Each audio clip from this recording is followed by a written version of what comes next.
Diamaguène Info. Diamaguène Info. Diamaguène Info. Diamaguène Info. Diamaguène Info. Diamaguène Info. Diamaguène Info. li ngeen def am na solo. boobu ba léegi yéen a ngi taxaw ci liggéey bi. ñoom ñëpp ñoo ngi leen di sant. nous sommes là pour tout le monde. baatu askan wi. ziar naa leen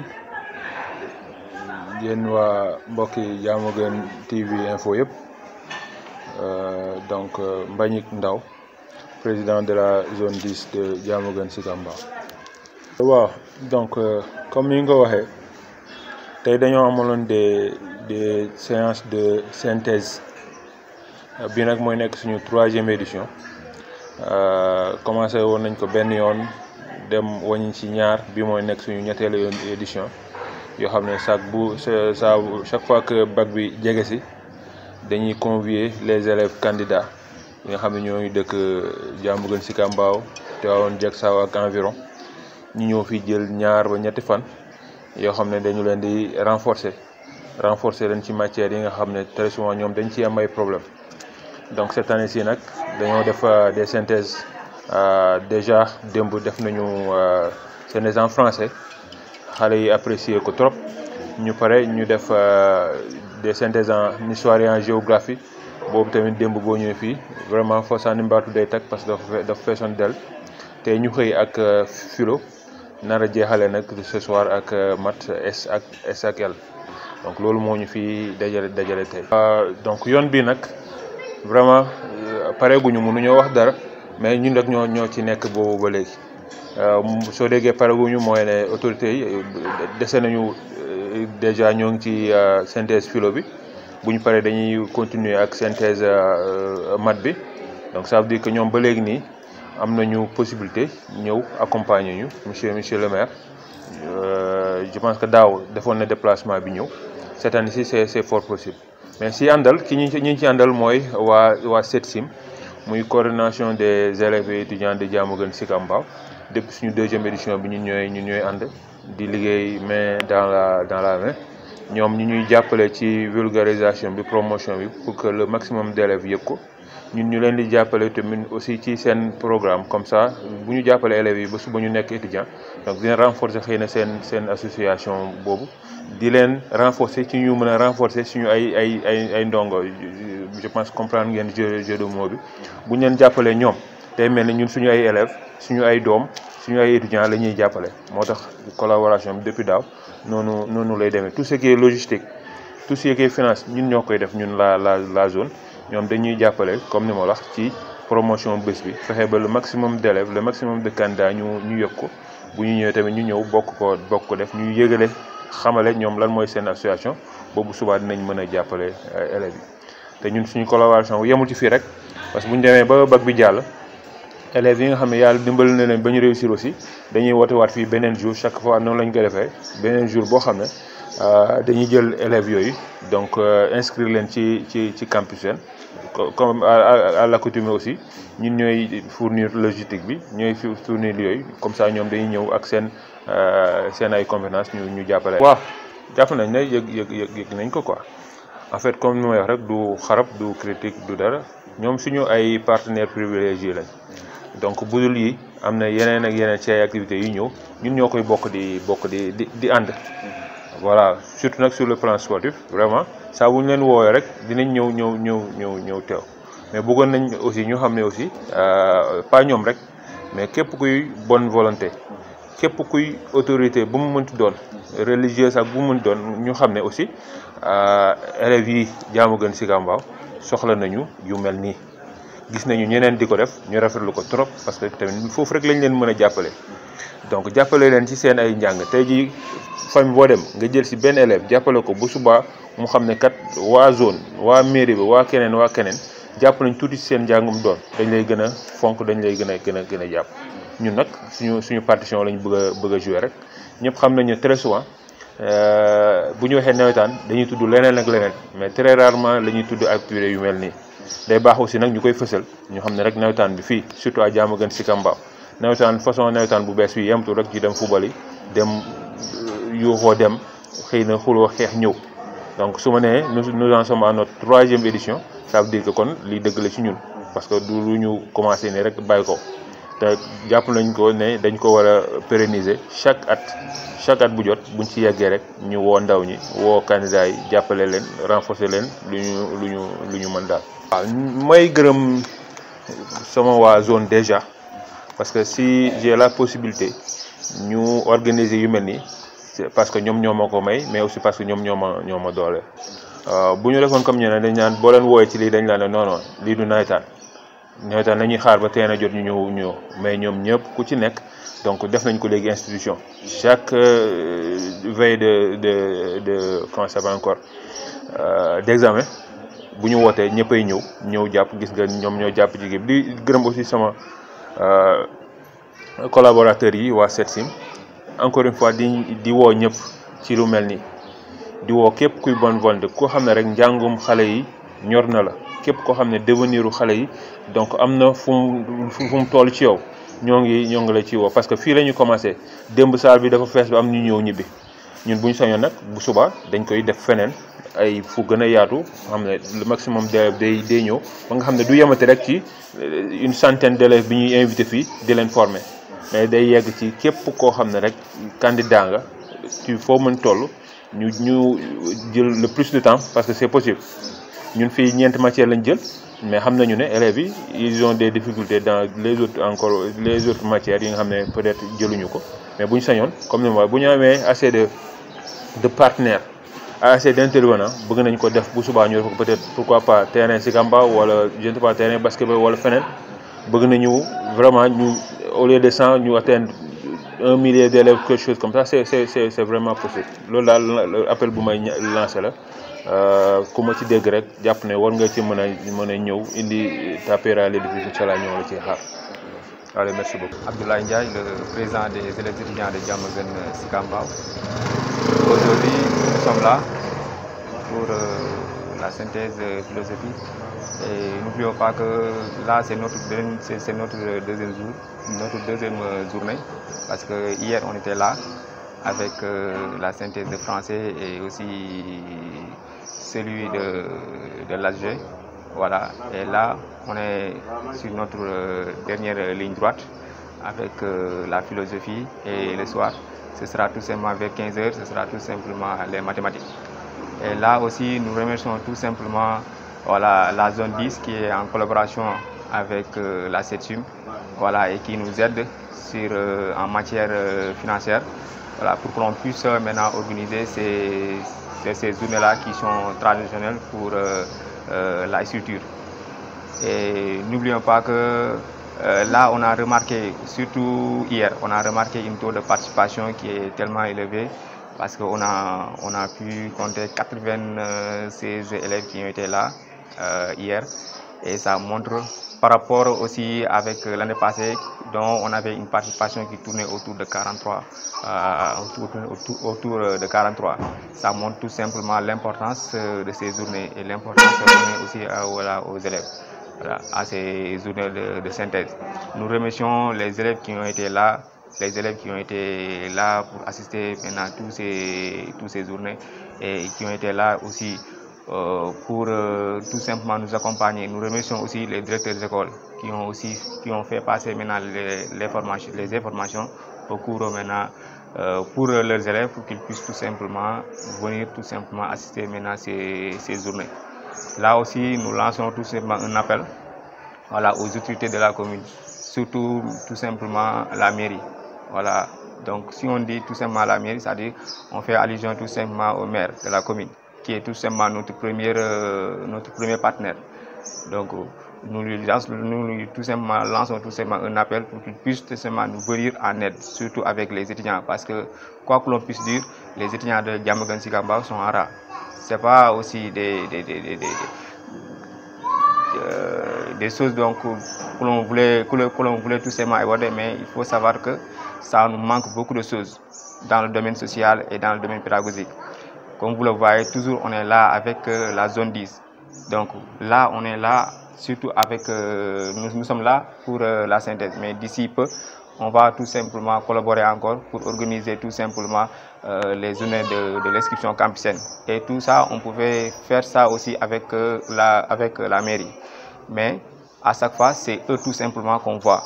Donc nous lançons tout simplement un appel aux autorités de la commune, pas tout simplement la mairie et tous les autorités aussi qui sont là, donc de venir en aide tout simplement les étudiants et nous venir en aide aussi en matière financière comme en matière aussi ou bien aussi dans d'autres choses. Puisque Diamaguène Sicap Mbao englobe beaucoup d'étudiants, donc il faut qu'on puisse tout simplement nous aider. C'est ça tout simplement qu'on voulait élaborer donc à ce qui concerne maintenant donc les soutiens et tout ça.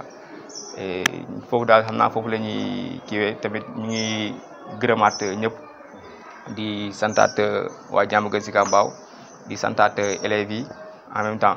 comme ni ñu ko waxee tey jii moom moo nekk suñu deuxième journée parce que démb ñu ngi fi woon àndoon ak élèves yi àndoon tamit waa zone voilà seen njiit aussi monsieur Mbagnick. Donc bi mooy suñu troisième année wala ñoom bi mooy seen troisième année mais ñun suñu collaboration bi mooy nekk suñu deuxième année ñu nekk en collaboration di leen remercier sur loolu aussi parce que dañuy jàppale carrément parce que soo gisee li fi nekk yëpp daanaka ñoom ñoo ko fiy def voilà te loolu tamit nekk na loo xam ne tamit lu marquant la parce que les élèves aussi voient tout ça voilà donc nekk na loo xamante ne tamit waa Diamaguène Sicap Mbao ñëpp war nañu ko xam parce que suñu waxee zone rek dañuy jàpp ni des fois c'est dans ci wàllum yëngatu wala affaire ci wàllum sport la ñu xamee mais aussi depuis moom ba mu nekkee fii ba léegi sel nañ ni tamit day jàpp si carrément ci wàllum éducation ci wàllum lu nekk donc vu que bii mooy synthèse bi tey mooy suñu deuxième jour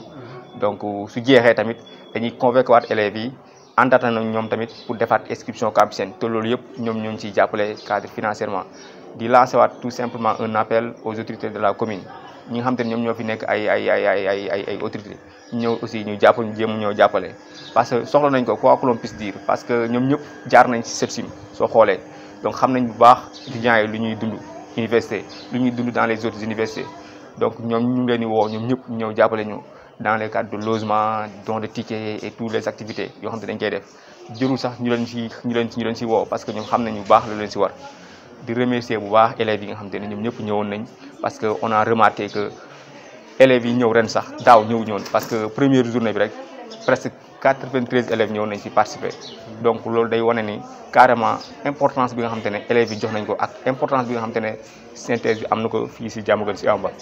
te ñuy ñaan ñu jàppale ñu ba beneen yoon nga xam ne dañ ko mën a def ci saa gën a mag wala ou pas ñu defee ko terrain basket ànd seeg maire ànd seeg ñëpp ànd seeg waa zone pour élèves yi gën a ñëw parce que élèves yi bëgg nañ parce que démb rek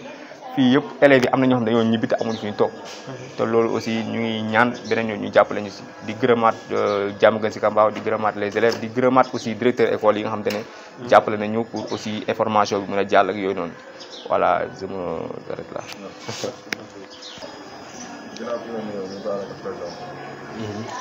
waaw daanaka maa ngi tudd Fallou Galas Niang dëkk fii si Sicap Mbao di jàngee école bi ñuy naan cours privé Madiana def classe terminale wax dëgg fa yàlla maa ngi jaajëfal professeurs yi bu baax di jaajëfal tamit ñi nga xam ni que ñoom ñoo initié lii nii ndax lii nii lu baax la si ñun maanaam dañuy permettre ñu mën a def révision boo xamante ni que global la quoi comme monsieur Ndiaye mi ak monsieur Ndaw maa ngi leen jaajëfal tamit ñoom bu baax ñoom ñi nga xam ni samay professeurs yu baax lañ daanaka loolu daal laa si mën a wax daal si synthèse bi ñu koy maanaam rafetlu nañ ko bu baax daal.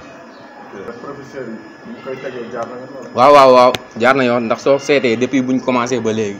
professeurs yi liñ fiy dara wax yëpp ñu ngi koy comprendre ndax daanaka luñ daan jàng classe rek lañ ñëw tegalaat ñu am yeneen xam-xam ñu doole kon dañuy jaajëfal bu baax am na loo xamante ne xamuñu ko woon wala am na loo xamante ne soit fàtte woon nañ ko mais buñ ñëwee fii nii ak synthèse bi nii dañuy permettre ñu mën a récapituler yëpp. élèves yi moom wax dëgg fa yàlla dama leen di encouragé waat rek pour ñu gën a mën a defaat li nga xam ni que moom mooy di yokkaat effort bi daal ndax instant lu ñu desalati bëriwul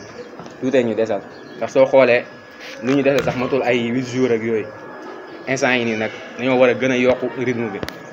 ndax examen moom wax dëgg fa yàlla nekkul loo xam te ne dafa yomb nekkul tamit lu métti waaye lu nga def classe rek dañ lay ñëw joxaat léegi concentration rek moo ñu koy mën a may di wax élèves yi nag di leen ñaanal tamit ñun ñëpp ñu am incha allah rabbi. Bonjour, je m'appelle Mame Anta Diop, je suis en classe de TL2B à David Diop Mendes.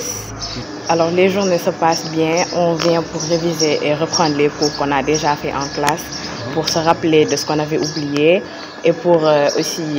apprendre par exemple de ce qu'on a raté, les cours qu'on a ratés, ou les cours qu'on avait mal compris en classe. Donc on est venu pour avoir plus d'éclaircissement. Comme ça, quand on ira au bac, Inch'Allah, ça va bien se passer.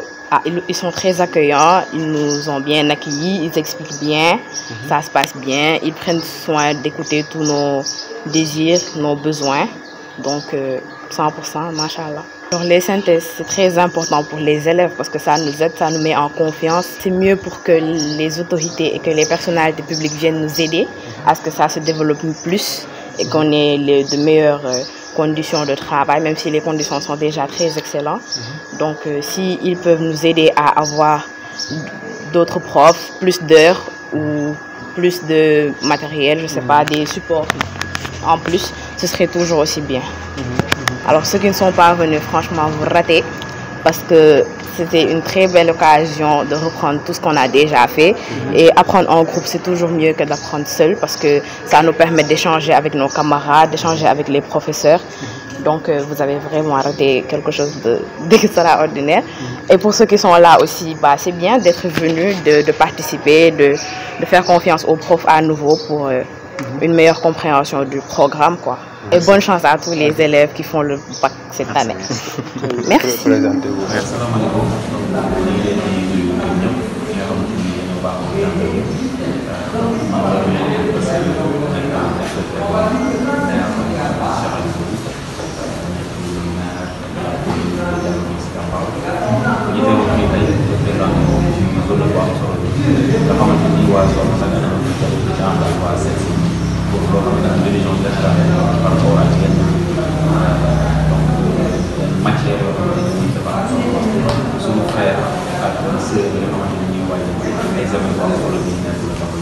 bu fekkee dañu koy ñëw ren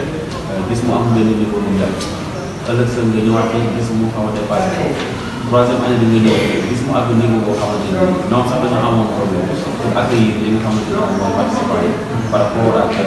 condition yi ak saa yi ñu koy defee moo lay wane noonu mi ngi ci li ñuy wax donc loolu moom moo ci am solo moo tax impression bi ñu am parce que bu ñu duggee ci salle bi nee naa ko ay vraiment gërëm nañ leen parce que condition yi nekkee xaw naa ko chaleur bi xam ne ñu commencé daal donc salle bi aussi am na ci ñoom dina amoon foofu gën a arrière par rapport ak demande bi dina am solo donc offre bi ñu ngi mais demande bi aussi ñu def ko ëpp ba jéggi donc moo tax lañ ci war je pense que c'est une dernière dafa ñu jóbal le président mooy fekk ñi nga xamante ne moom éducation am na dafa bokk compétence yi nga xamante ne dañ koo transféré li nga xamante ne mooy collectivité donte donc ñoom collège bi ñu nekkee c'est secondaire donc bokkul ci li nga xamante ni transfert bi mooy li ñu gëm mooy que ni doomu jamono si d'abord lépp mu nekk rek dañ ciy transféré suñu bopp rawatina ñi nga xamante ne c'est des élèves nga xamante ne suñu rafetlu ñenn ñi nekk suñu bopp la ci njëkk mooy commune bi taxaw xool da lañ leen di jàppale accompagner parce que examen nekkul rek rejour dafa am avant rejour yi am après donc avant bi def xamante ni zone ci la nekk ak seen cité ñun dafa daal suñu xel ci résultat yi ci am satisfaisant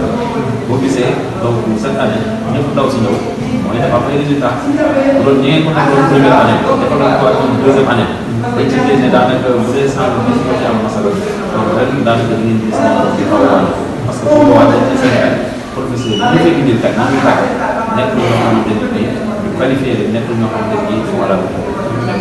à chaque fois ñu ngi gis loolu léegi donc ça veut dire que yéen a ci investir bu baax a baax bu métier bi ñu posé léegi par rapport ak li nga xamante ni les élèves pour que ñoom ñu am ay résultats yoo xamante ne am résultat yoo xamante ni favorable mais loolu bu amee damal jamono si Tamba parce que région yi dina leen permettre ay ñu mën a am ay filières.